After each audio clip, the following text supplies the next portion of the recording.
Hello, language learners. This is the Spoken English Code, where we learn to understand spoken English. A student of mine in China suggested that I add Yao Ming to the growing list of athletes on this channel. He began his career with the Shanghai Sharks before the Houston Rockets drafted him with the #1 pick in the 2002 NBA draft. It's important to remember that if you want to understand English internationally, you need to prepare for a wide variety of accents, of styles, and of different levels. If you want to listen to the full interview without interruptions, it's in the description below. Former Chicago Bulls player Jay Williams is asking the questions in this conversation. Let's listen. How did you get into basketball? To get into something is a phrasal verb that can mean many things. Here it means to become interested in or start playing. How did you get into basketball? Both of these U's sound like ya. How did you get into basketball? We also have a fragment as the question is repeated. Oh, yeah, obviously I have tall parents. Both my parents played basketball before, back to the 1970s. There's a little mistake here. Back in the 1970s. Throughout this video, we will find little mistakes. I will highlight them because I know you are learning English and I want to help. But let me be clear, I don't think that most of these little mistakes are very important. Communication first. Always. Obviously, All of this filler makes Yao Ming sound very American. Athletes often use filler while speaking in interviews.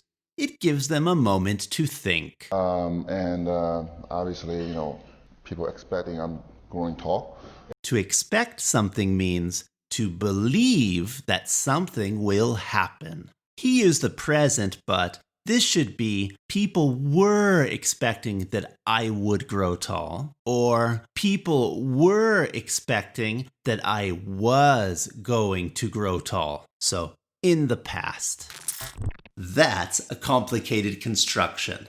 When you are speaking English and you're confused with the complicated grammar, don't stress, okay? Just speak the best you can. Communicate. That's what is important. Obviously, people expecting I'm growing tall. Yeah. And play basketball seems like it's obviously career I'm going to choose. First, let's put this into the past. Obviously, it was the career I was going to choose. This since means because. Sometimes we use since to mean because. It's called a casual conjunction, but that's not important. Basically, in some sentences, since can mean the same thing as because. A basketball coach could say, "Since you didn't listen to me, we lost the game."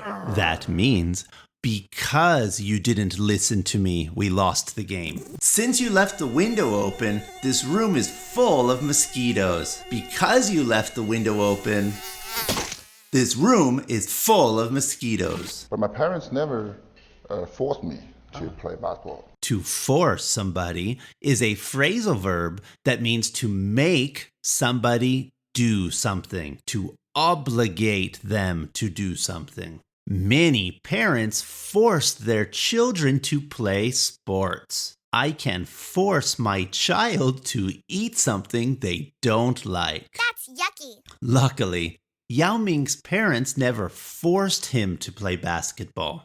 But my parents never forced me to play basketball because they always thinking, education is first.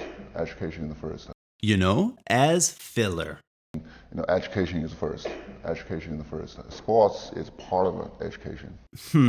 I'm not sure if he says an A here, but if so, we can change it to an. That's because this next word starts with a vowel sound. Sports is part of education. It can help us to learn something you cannot directly learn from the book, like such as teamwork, communicate. To communicate is the verb. Here, we should use the noun, communication. As you're learning English, it's often difficult to remember if a word is a verb or a noun, so sometimes they get confused. That's really, really normal. Like such as teamwork, communicate, leadership, help each other, friendship. You can list down a long list. A fragment and some filler, as he thinks. He has really learned, as filler because it's so frequently used. To list down. And you can list out a long list. This is a great idea. It sounds like a phrasal verb, but this is a little spontaneous creation or something that is not used all that commonly. Most English speakers would say, write down or make a list. But importantly, no English speaker would be confused by list down. It's completely clear in context. Anyway, so I was joining Anyways is a very frequent transition. Anyways, so I was joining I joined because this action is finished in the past. a junior basketball team at a very young age, 9 years old, play for fun. And obviously that also keep me away from those trouble a little bit. To keep away from trouble, to keep out of trouble, to stay out of trouble. All of these are phrasal verbs. Internationally, I can say to not do anything bad, to behave well. We often say that sports keep you away from trouble. If your time is used playing sports, you have less time to get into trouble by doing bad things. That also keep me away from those trouble a little bit. Yeah, that's how I started. Take me to draft night. This is a reference to the NBA draft. The draft is the way that professional teams in U.S. sports typically get new, young players. The presenter now uses an idiom that Yao Ming does not understand. See if you know what it means and watch how Yao Ming reacts when he hears this unknown expression. Take me to draft night. It was an amazing moment because you were blazing a path. Talk about blazing a path from where you came from. I mean, blazing. Well, just like... Before I explain this idiom, let me say that this is a wonderful example of a native speaker making it very difficult for an international guest to understand. Of course, the presenter doesn't want to make things difficult.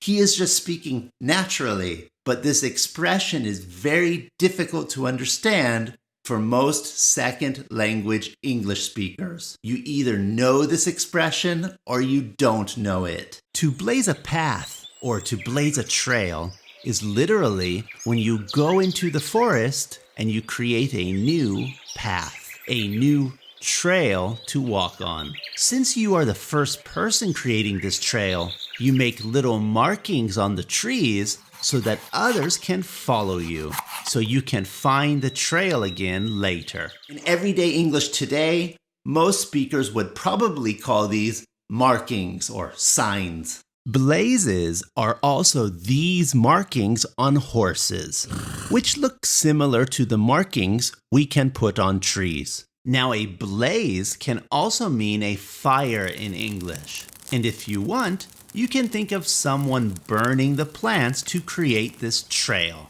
But it's not really where this expression comes from, okay? So when you blaze a trail or blaze a path, it means you are the first to do something. You are doing something that has never been done before. You are a trailblazer. which means today an innovator. And since we are speaking about basketball, let's remember that in Portland, they have a team named the Trailblazers. Chevrolet also has a SUV that is called a Trailblazer. So this sentence could be changed to, it was an amazing moment because you were doing something that had never been done before. It was an amazing moment because you were blazing a path. Talk about blazing a path from where you came from. Blazing. Well, just like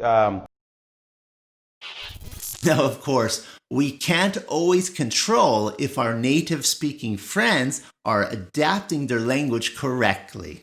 So if you want more exercise with professional athletes speaking English, click on one of these videos. This mission is accomplished.